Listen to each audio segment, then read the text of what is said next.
আওয়ামী সরকার তো দেশের জন্য কাজ কাম ভালো করছে, অনেক উন্নতি করছে। বিএনপি। যে ডক্টর ইউনূসের তো কোনো দল নাই, আমি চাচ্ছি উনি আরো কিছুদিন চালায়। কোটি টাকা চাই না, আমরা চাই যেন আমাদের ছেলে সন্তান নিয়ে সহি সালামতে থাকতে পারি। প্রার্থীকে অবশ্যই যোগ্যতা সম্পন্ন হতে হবে, হাইলি এডুকেটেড হতে হবে এবং তার যেন হচ্ছে যে রেপুটেশন থাকে, সেটাও আমি দেখবো। এই আর কি। আমি ভোট দিছি নৌকাতে। আওয়ামী লীগও দেখছি, বিএনপিও দেখছি। আমরা এবার নতুন দল জামাত ইসলাম আছে, নতুন দল যারা আছে। বিএনপি। এখন বর্তমানে কোন দলই ভালো না। আর যদি এই বিএনপি আইয়ে আওয়ামী লীগ আইয়ে এরা আইলে আরো শর্ট প্যান্ট বিন দিয়ে ঘুরাইব। আগামী নির্বাচনে আপনার মূল্যবান ভোটটা কাকে দিতে যাচ্ছেন? বিএনপি কে দেবেন। কেন দেবেন? সরকার উল্লাস পালাট হোক, একবার তো চালাইলই, একবার চাচ্ছেন। ক্ষমতা আসলে কি পরিবর্তন আনবে আপনাদের? পরিবর্তন যা ভাগ্য আছে তাই, এটা কি পরিবর্তন আনতে পারবো? আমরা খাইতে খাইতে হইব। সবাই চাইছে দেখি বদলাই না কোনটা, এই আসছে আর কিছু না। তারেক রহমানের নতুন নেতৃত্ব কেমন হবে আপনার কি মনে হয়? আশা করি ভালো হইব। আপনারা তো খালেদা জিয়ার শাসন দেখেছেন, তারেক রহমানের তো শাসন দেখেন নাই।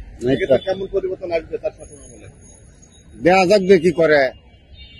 একবার তো রয়েছে সরকার নাকি, এখন যদি হেটাই করে তো এইবার শাস্তি ভোগ করবো। আগামীতে যে মূল্যবান নির্বাচনটা হবে, আপনার মূল্যবান ভোটটা কাকে দিবেন ভাবছেন? আমরা বিএনপি ভোট দেবো। বিএনপিকে।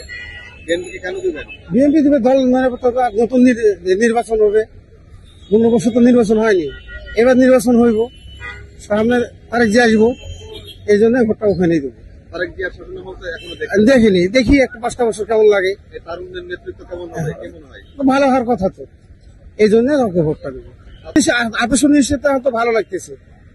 পরে কি নির্বাচন পর সে প্রধানমন্ত্রী হলে সে তো অবশ্যই ভালো দেশ চালাবে, সে তো নতুন মুখ। আর মায়ের শাসন দেখছি আমরা, এখন ওনাকে দেওয়ার জন্য আমরা এই ভোটটা ওখানেই দেবো। আর মায়ের শাসন ভালো ছিল। আওয়ামী লীগও দেখছি, বিএনপিও দেখছি। আমরা এবার নতুন দল জামাত ইসলাম আছে, নতুন দল যারা আছে। তো কখনো ক্ষমতায় আসে নাই, আমরা ওদেরকে, আমার ব্যক্তিগত মতে আমি এবার জামাত ইসলামকে সাপোর্ট দিই। জামাতকে কেন চাচ্ছেন, বা জামাত ক্ষমতা আসলে ইসলামী দল তারা আসলে ভালো, ওরা একবার দিয়ে দেখি ও কেমন করে, এটাই আমার। এখন দেয়নি তো কোনো সময়, এবার দিয়ে দেখি কতটুকু ইসলামের জন্য ওরা করে। বিগত নির্বাচনগুলোতে কাকে দিয়েছিলেন? বিএনপিরও দিছি, আওয়ামী লীগেরও দিছি, দুইটারই দিছি। জি, এবার আমরা নতুন তো দেই নাই, দিলেই বোঝা যাবে ওরা আসলে কতটুকু ভালো করতেছে, দিলেই বোঝা যাবে। জামাত ক্ষমতা যদি আসে কি পরিবর্তন আসবে বলে মনে হয়? ইসলামের পরিবর্তন আসবে আমার এটা মনে হয়। আগামী যে নির্বাচনটা হবে, মূল্যবান নির্বাচন, এবং আপনাদের মূল্যবান ভোটটা এই নির্বাচনে কাকে দিতে হবে? ইসলামের চাই আমরা। ইসলামের সংগঠন তো অনেক রয়েছে, হাত পাকা চাইতেছি। ইসলামিক আন্দোলন বাংলাদেশ, হাত পাকায় ক্ষমতা আসলে কি পরিবর্তন আনবে দেশে? তারা দেশে যে লুটপাট বন্ধ হইব আর কি, দেশে চাঁদা বন্ধ হইব, উন্নয়ন না করতে পারলে দেশটা ঠান্ডা রাখতে পারবো, শান্তি রাখতে পারবো। এই শান্তিরই দরকার, নিরাপদে রাখতে পারবো। এই যে মেয়েরা যেভাবে পরিবেশে চলে, এইসব এটি বন্ধ হইব। আর যদি এই বিএনপি আইয়ে আওয়ামী লীগ আইয়ে এরা আইলে আরো শর্ট প্যান্ট বিন দিয়ে ঘুরাইব। আছে ঠিক আছে, তারা তো ইসলাম নিয়ে চলে, আর এরা তো ইসলাম নিয়ে চলে না। এককভাবে ওরা দুইজন হাত পাকা আর হলো দাড়িপাল্লা, এই দুইজন যদি এক হয় তাহলে ইনশাল্লাহ অ্যাকশন চাইব। এখন বর্তমানে কোন দলই ভালো না। নির্বাচন অবশ্যই হবে, নির্বাচন না হলে তো দেশই হইতেছে না। নির্বাচন হলে তো দলই হবে, দল হবে না। এখন পছন্দ যারে ভালো লাগে তারাই হবে, এখন যারা ভালো কাজ করে তাদের জন্য হবে। এখন প্রত্যেকটা দলে নামের দিয়া মানে চাঁদাবাজি করে, সবাই চাঁদাবাজি করে। কারণ আওয়ামী লীগ কোন বিএনপি, আওয়ামী লীগ তো নাই, বিএনপি কোন ছাত্র দল কোন, সবাই একজনের নাম একজনের বেঁচে খাইতে আছে। আমাকে গরিবের এখন দুঃখ মানে এই নির্বাচনের পরে হবে, যাই সরকার আসবে যে ভালো হবে এই আসবে আশা করি। কোন সরকার আসলে এখন কোন সরকার আসলে বাবা আমার তো মাথায় চুলক আসে না, আমি কোন সরকার আসে দেখি। আপনার নিজের মত, আপনার নিজের মতে আর কি ভালো মনে করেন? আমরা তো আগে ভালো মনে করতাম আওয়ামী লীগ আর বুঝি না বিএনপি, আমরা সবাই করি কি এখন বর্তমানে বিএনপি। কথাটা কি বুঝতে পারছেন? আমরা আওয়ামী লীগের লোক না, আমরা আমি আজকে 15 বছর ভোট দিইও না। ভোট দেননি না, কেন? ভোট দেই না, আমার ভোট দেয়া লাগে না, হয়ে গেছে। হয়ে গেছে। এখন তো আর হবে না, আশা করি বিএনপি আসলে আমরা ভোট দিব। ভাই হচ্ছে সামনে নির্বাচন আসুক, যিনি যোগ্য প্রার্থী তাকে, আর আমরা হচ্ছে যে যাকে নির্বাচিত করব তিনি হচ্ছে আইন প্রণেতা, যিনি নির্বাচনে দাঁড়াবেন আমার হচ্ছে যে এলাকায়, নির্বাচনী এলাকায় আমি দেখবো যিনি খুবই যোগ্য এবং যিনি শিক্ষিত এবং হচ্ছে মানুষের দুঃখ কষ্টে পাশে থাকেন তাকেই ভোট দিব, সেটা যেই হোক না কেন। কিন্তু প্রার্থীকে অবশ্যই যোগ্যতা সম্পন্ন হতে হবে, হাইলি এডুকেটেড হতে হবে এবং তার যেন হচ্ছে যে রেপুটেশন থাকে সেটাও আমি দেখবো, এই আর কি। হ্যাঁ, অবশ্যই অবশ্যই, কিন্তু যে হচ্ছে যে লুটপাটের রাজনীতি থেকে বিরত থাকবে তাকেই আমরা দিব, সেটা যাই হোক না কেন। ভাই এখন হচ্ছে আমাদের বাংলাদেশের প্রেক্ষাপটে আমরা যদি অতীত ইতিহাস দেখি, যারাই রাজনীতি করেছে তারাই হচ্ছে যে লুটপাটের সাথে কিছু না কিছু জড়িত আর কি। আমি দেখি এখন যিনি দাঁড়াবেন তার হচ্ছে পরিবেশ পরিস্থিতি দেখে তাকেই আর কি আমি ভোট দিব আর কি। আমার নির্বাচিত এলাকায় এখন পর্যন্ত হচ্ছে, আমি তো ঢাকাতে থাকি, এখন বলতে পারছি না, তবে হচ্ছে যে বিএনপির একটা আমাদের এলাকায় বিএনপি গণনা লোক, এখন বিএনপির যে প্রার্থী তাকে দেখি কি অবস্থা, জামাতও ভালো করবে এই আর কি, জামাতেরও ভালো একটা হচ্ছে যে দুই দলের একজনকে চাচ্ছেন? দুই দলের একজন বলতে প্রার্থী আমি বেসিক্যালি যিনি প্রার্থী খুবই যোগ্যতা সম্পন্ন তাকেই চাচ্ছি আমি, যার হচ্ছে যে যেমন আমার এলাকার আগের যে এমপি ছিলেন বিএনপির তার সম্পর্কেও আমি জানি, জামাতের যে এমপি হইতে পারেনি, যে ক্যান্ডিডেট জামাতের হবে তাকেও আমি হচ্ছে দেখবো তার যোগ্যতা কেমন, তিনি কেমন মানুষ হিসেবে, কেমন জনগণের পক্ষে থাকেন না বিপক্ষে থাকেন সেগুলো আমি জানবো, তারপরে ভোটটা দিব। আমার কাছে দলের থেকে প্রার্থীর যোগ্যতা গুরুত্বপূর্ণ বেশি। এই মুহূর্তে হচ্ছে প্রার্থীকে অবশ্যই হচ্ছে যোগ্যতা সম্পন্ন হতে হবে এই আর কি, কারণ হচ্ছে আমি একটা দলের একজন প্রার্থীকে ভোট দিলাম কিন্তু সে যোগ্যতা সম্পন্ন না, সে হচ্ছে দলে গিয়ে ক্ষমতায় গিয়ে জনগণকে ভুলে গেল, আমার তো ওইরকম প্রার্থীর আমার প্রয়োজন নাই। আর একটা দলে একজন প্রার্থী, আর বাংলাদেশে তো হচ্ছে যে বাজেট হয়, প্রতিটা দলের যে এমপি মন্ত্রী থাকে তারা হচ্ছে ভাগ পান, সেই ভাগ থেকে একজন যদি এমপি হচ্ছে আমার পার্লামেন্টে আসতে পারেন, তিনি যদি জনগণের কাজ করতে পারেন, দ্যাটস এনাফ। এই আগামী নির্বাচনে আপনার মূল্যবান ভোটটা কাকে দিবেন ভাবছেন? আমি মূল্যবান ভোট কাকে দিব ভাবছি, মনে মনে ভাবছি, সিদ্ধান্ত নিয়েছি অলরেডি আমি জামাতকে দিব। কারণ বর্তমানে আমি আরেকটু চাচ্ছি যেটা মন থেকে, যে ডক্টর ইউনূসের তো কোনো দল নাই, আমি চাচ্ছি উনি আরো কিছুদিন চালাক। যদি উনি মন থেকে চায় যে আমার শেষ বয়সে আমি কিছু একটু করতে চাই, দেশের জন্য হলেও কিছু করতে চাই, এটা যদি উনি মন থেকে চায় তাহলে আরো কিছুদিন চালাক। এরপর আমার শেষ ইচ্ছা একটু জামাতকে সরকার হিসেবে দেখতে। আমি এটা বলতে পারবো না যে কত বছর চাচ্ছি, কিন্তু উনি যদি চায় মন থেকে, যে মানুষের মন বিবেক বলতে একটা কথা আছে, কেউ যদি নতুন চাকরিতে নিয়োগ করে ওই জায়গার অফিসিয়াল ভাবটা বুঝতে তো কিছুদিন যায়, উনি 1 বছরে আর কি কন্ট্রোল হতে বুঝতে তো সময় লাগবে। যাচ্ছি যে ওনার কোনো দল নেই, খাওয়ানোর মতো কোনো পার্টি নেই, তো উনি যদি চায় শেষ বয়সে কিছু করার তাহলে কিছুদিন চালাক বলতে কতদিন চালাবে সেটা জনগণই বুঝবে। বলতে পারবো না, আমি রিক্সা চালিয়ে খাই, আমার রাজনীতি বলতে কিছু না, আমার পেট নীতি সবকিছু। আর আমি চাচ্ছি শেষ পর্যন্ত একটু জামাতকে সরকার হিসেবে দেখতে, কারণ আমাদের চোখ জেলাটাও বেড়ে গেছে রাস্তাঘাটে।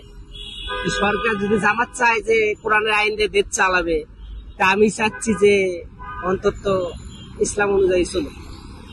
আমার আগামী নির্বাচনে আমার ভোট আমি যাকে খুশি তাকে দিব। আমি এরকম নাই যে কারে দিব না দিব, এটা কোনো মতলব নাই। আমারটা আমি যারা মনে চায় তারে দিব। বিগত নির্বাচনগুলোতে কাকে দিয়েছিলেন? এটা কি বলতে পারবো না, বলা যাবে না। না অসুবিধা হইতেই পারে, অসুবিধার তো অহংকার সময় হইতেই পারে, এটা কোনো নিশ্চয়তা নাই যে হবে না না হবে। হ্যাঁ, আমি নিরাপদে আছি, কিন্তু ওরকম কেউ সাথে করবো না যে আমি ভোট উমুকে দিবে, এরকম আমি নিশ্চিন্তা দিতে পারবো না। আমি ভোট দিছি নৌকাতে, আগামীতেও কোন সময় ভোট যাকে দেওয়ার আমি সাকে দিবে, কিন্তু কারে কোনটি নাম দিবে এটা বলবো না। নৌকায় যদি আবার প্রার্থী আসে, নৌকা যদি আবার ক্ষমতা আসতে চাই সেক্ষেত্রে নৌকা যদি এখানে আসে হিসাবে দিব, এখন যারা আসে একবারে ভালো লাগলে একবারে দিব। এরকম কোন কমিটি নাই যে কাকে দিব না দিব, এটা আমার নিজের ব্যক্তিগত ব্যাপার। কোটি টাকা চাই না, আমরা চাই যেন আমাদের ছেলে সন্তান নিয়ে সহি সালামতে থাকতে পারি, ভালোভাবে চলতে পারি, একটা ডাল ভাত খেয়ে, আমরা সেটাই কামনা করি। কাকে দেব এটা প্রশ্ন না, যে দেশটাকে চালাতে পারবে, যে দক্ষতাকারী লোক হবে, আমি সেই লোককে দিব। ওই অমুককে দিব তুমুককে দিব এইটা কথা না। আমার কথা হয়েছে এই দেশের জনগণ যে আছে, যে কষ্টে আছে, তারা যেন সচ্ছল ভাবে চলতে পারে। কোথাও এই যে এটা হচ্ছে ওইটা হচ্ছে এই ধরনের কথা যেন কানে না আসে, যেন ভালোভাবে চলতে পারে। বউ ফুলাফের নেছে একটা ডাল ভাত খাবে, কোটি টাকার তো স্বপ্ন দেখে না। আমরা যে নিরহ লোক, আমরা দিন আনে দিন খাই, আমাদের তো একটু ভালোভাবে চলার জন্য একটা বাঁচার একটা অধিকার আছে। তার থেকে যদি আমরা বেশি কষ্টে থাকি তাহলে আমরা কাকে সাপোর্ট করব, কাকে দেখব? যে ভালোভাবে চালাতে পারবে দেশটাকে, যে সুন্দরভাবে চালাতে পারবে, যে কোনো দিকে কোনো সমস্যা নাই, নিরাপত্তা আছে, আমি তাকেই দেব ভোট, যে চালাতে পারবে। আমি বলতেছি বিভিন্ন সরকার তো চালাইলো, দেখলাম এরশাদ থেকে শুরু করে দেখলাম, আমার জীবন থেকে এরশাদ থেকে শুরু করে দেখলাম, বিএনপি চালাইলো, আওয়ামী লীগ চালাইলো, ঠিক আছে, আর অন্যান্য পার্টি চাইতেছে ক্ষমতা। আমি চাই 5 বছরের জন্য জামাত ইসলামে একটা সুযোগ দেওয়া যাক। 5 বছর, সে 5 বছরে সে কেমন চালায় দেখি, আমরা দেখি। 5 বছরের বেশি তাকে ক্ষমতা দেওয়া যাবে না। 5 বছরে দেশের কাজকর্ম করে তার অন্য কিছু করার বুদ্ধি খাটাতে পারবো না। সে বেশি সময় পাইব, গর্ত করতে শুরু করে দিব। যেই ব্যক্তিকে বেশি সময় দেওয়া হবে সে গর্ত করার সুযোগ পাইব। আর 5 বছর যারা ক্ষমতা দেওয়া হবে বাইরের সিস্টেমের মতো, তারা 5 বছর চালাতে চালাতেই তাদের সময় পার হয়ে যাইব। মানুষও তাদেরকে চিনতে পারবো যে তারা কত দূর চালাতে পারছে। যখনই তাকে একটা বেশি সুযোগ দেওয়া হইব, আরো 5 বছর থাকুক, পরে আস্তে আস্তে এমনিই দেখবেন যে একটা খুচাখুচি করার জন্য একটা সুযোগ পেয়ে গেছে। কারণ 5 বছর সুযোগ থাকলে কি হবে, যে সে বিভিন্ন রকমের কার্যকলাপের কাজের কর্ম করিয়া সে গিরিঙ্গি সিস্টেম করার বুদ্ধি করানোর লিগা তার সাথে আরো কিছু লোক যোগ দিয়ে গিরিঙ্গি করবো, এই করার সুযোগ পাওয়া যাবে না। 5 বছর দেশ চালাতে চালাতে বিভিন্ন রকমের কাজ করতে করতে তাদের সময় আশা করবো পদত্যাগ করার জন্য, আরেকজন ক্ষমতা আসার জন্য চিন্তা করবে। অতএব তাকে 5 বছরের জন্য করে সুযোগ দেওয়া হোক। যেই ক্ষমতায় খারাপ, যে কোনো দল, তাকে 5 বছরের বেশি সুযোগ দেওয়া যাবে না। 5 বছরের সুযোগ যদি বেশি পায়, সে আর একটু বুদ্ধি বাইর করবো, আরে সময় আমার বহুত হাতে আছে, এবার আমি অন্য একটা কিছু করার বুদ্ধি করি, কি করা যাইব, বুঝছেন না? এই সুযোগটা দেওয়া যাবে না। 5 বছর তারা যদি ক্ষমতা দেওয়া হয়, 5 বছর বিভিন্ন পদের কর্মসূচি কাজ করতে করতে তাদের সময় হয়ে যাবে আবার ই করার জন্য। আসবে কি 5 বছর ক্ষমতা দেওয়ার পরে আবার নতুন করে ভোটাভুটি করার চেষ্টা করব, তখন আবার যদি জনগণ বুঝে যে হ্যাঁ 5 বছরে চালাইছে এতটুকু দেখা যাচ্ছে, তাহলে তাকে আবার ভোটাভুটি করে যদি আবার জনগণ চায়, তাহলে আবার সে ভোট দিয়ে আবার চেয়ে আসবে ক্ষমতায়। হ্যাঁ, 5 বছরের জন্য দেওয়া হোক। হ্যাঁ, আমরা আশা করতেছি যেন দেশটা ভালো চালায়, সবাই যেন ভালোভাবে চলতে পারে, ঠিক আছে, নিঃস্বার্থে যেন দেশের জন্য কাজ করে। আমি চাই এটা। আর কি চাই কে আমি সেটা জানি না, আমি বলি এটা আমার জ্ঞানের থেকে।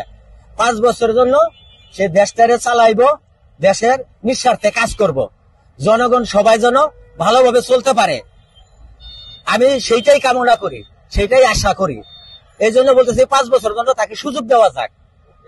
5 বছর পরে যদি দেখা যাচ্ছে জনগণে বুঝতে পারছে যে 5 বছর পরে আবার ভোটাভুটির জন্য চিন্তা করে বিভিন্ন পার্টি দেয়, আবার নতুন করে এই হবে, একবার তাকে সুযোগ দেওয়া যায় না, তাহলে সে আবার ক্ষমতা থেকেই করে আবার যদি জনগণ তারা ভোটাভুটি করে চায়, তাহলে সে আবার পাবে। ওই ক্ষমতায় বসে থেকে আবার সে বলবে আমি আরো 5 বছর চালাবো, এটা যেন সুযোগ দেওয়া না হয়। আমার কথা হয়েছে এটা, এখানে আমি শেষ করছি, এতটুকু আমার বক্তব্য। আগামী ভোটটা চিন্তা করেন, আমরা হলো সাধারণ লোক। হ্যাঁ, আমরা চাই আমরা জনগণ রাস্তাঘাটে বাড়ি গাড়ি সবকিছু লইয়া শান্তি সুন্দর আমরা থাকতে, ঠিক আছে। এমন আমরা সুস্থ ভোট চাই, আমরা এমন চাই না কোনো গ্যাঞ্জাম হইতে, ঠিক আছে। আমরা চাই আমরা বর্তমান দীর্ঘ আমরা আওয়ামী লীগের সরকারের কাছে চাই আমরা কোনো অনুদান আমরা পাই নাই, আমরা বর্তমান চাই আমরা বিএনপি সরকার এলাকায় আসুক। হ্যাঁ, তাদের কাছে আমরা শান্তি কামনা আমরা পাবো, আশা করছি। ভোট মনে করেন কি আমার জ্ঞানে একটা সুযোগ দেওয়ার দরকার আছে জামাতে। জামাতে ভোটটা দিলে পারে মনে করেন যদি সরকার গঠন করতে পারে, মানে দেশে একটা মানে এই ভালো হবে, সন্ত্রাস মানে থাকবে না তো, চাঁদাবাজ থাকবে না তো, এই আমরা মানে সুন্দরভাবে চলতে পারবো। আশা আমার মনের ভিতরে মানে একটা ইয়ে আছে, মানে থাকবে না, মানে বিশ্বাস, নামাজ কালাম পড়বে, এই আর কি। হ্যাঁ হ্যাঁ, এটাই ইসলাম, এটাই হবে আমার বিশ্বাস। মনে করেন কি জিনিসের যে বাজারটা, সে বাজারটা একটু মনে করেন একটু কমবে, মানে গরিব মানুষ আমরা হচ্ছে মানে কিনে কাটি দিতে খাতে না। আপনার মূল্যবান ভোটটা আগামী নির্বাচনে কাকে দিবেন? যে আহ্বান দেব, কেন দিবেন? সে ভালো মানুষ, কাজ কাম ভালো করছে, হ্যাঁ, খাইতে পাতি ভালো হবে। এখন তো অবস্থা খারাপ, বর্তমানে তো লোকজন নাই, রাস্তাঘাট ফাঁকা, ছিনতাই গাড়ি বেশি পাচ্ছে, ঠিক আছে। আচ্ছা ভালো ছিলাম, অনেক ভালো ছিল, শান্তিতে ছিলাম, কামাই কাজ বাঁচছিল, বাড়িতে লোকজন আসছিল, গাছ পাচ্ছে, 1000-1200 টাকা আসছিল প্রায়। এখন তো কামাই কাজ নাই, বুঝছেন। আওয়ামী সরকার তো দেশের জন্য কাজ কাম ভালো করছে, অনেক উন্নতি করছে। আর এই সরকার যে কাজ কাম করছে, যে অন্য কোন সরকার 100 বছর করতে পারবে না, 100 বছর করতে পারবে না এসব কাজ। তোরা তো হুটটা কই করলো, এটা তো গণহামলা যারা হয়েছে, ছাত্র মরছে, হ্যাঁ, পুলিশও মরছে, হ্যাঁ, পাবলিকও মরছে, সবাই মরছে। তো শেখ হাসিনা দায়ী সবাই, এখন একজন দোষী লাভ নাই, দোষ সবারই আছে। এর পেছনে কোন চাইল আছে হাসিনা থেকে সরাবো বাংলাদেশ থেকে? ছেলে এখন এটা ছাত্রদের ছিল, রাজনীতি ছিল, আর অন্যান্য দলের ছিল, এরকম। কেন তারা আসলে কেন চাচ্ছিল শেখ হাসিনাকে সরাতে? এটা তো চাচ্ছিল না কেন? সেই একটা না ছিল 15 বছর 16 বছর ক্ষমতার অপব্যবহার করছিল না, কেন চাচ্ছিল? এখন খাবে আরো মানুষ, আমাদের তো দল আছে না আরো,